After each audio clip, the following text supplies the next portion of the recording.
Bu rəsmdə üz cizgilərini analiz edəcəyim cütlüyü demək olar ki, hər kəs tanıyır. Onlar milyonlarla insanın həyatına təsir göstərirlər. Necə olur ki, bu qədər ziddiyyətli olan xarakterlər bir yerdə qalmağı bacarır? Bugün biz Zaur və Günay haqqında danışacağıq. Zaur uşaqlıqdan tərs və öz dediyini yerdən biri olub. Qulaqları göstərir ki, maraqkeşlik və inadkarlıq onun təbiətində var. Qaşlarına baxsaq, hər şeyə şübhə ilə yanaşdığını görəcəyik. Onun güvənini qazanmaq heç də asan deyil. Addım atmadan öncə çox düşünür. Bəs bu qədər ağır xasiyyətli Zaurla necə olur ki, sakit görünən Günay uyğunlaşa bilib? Günay göründüyündən daha sərt və prinsipial biridir. Zəifliyi nə özündə, nə başqalarında qətiyyən qəbul edə bilmir.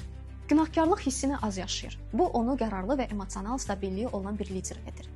Əgər Günay çox həssas biri olsaydı, bu cütlük heç vaxt uzun müddətli ola bilməzdi. Zaur və Günay şəxsi brendinqin gücünü monetizasiyaya çevirən uğurlu nümunələrdən biridir. Onlar reklamlar, şəxsi məhsullar vasitəsilə öz brendinqin gücündən yaxşı yararlana biliblər. Əgər sizi izləyən kütlələr varsa, o enerjini daha konkret ödənişli xidmətlərə çevirməyin vaxtıdır. Bu yolda sizə dəstək olmağa hazıram. Güclü nəticələr əldə etmək istəyirsənsə, ətraflı məlumat üçün bizə yaz, sizin üçün fərdi strategiyalar quraq.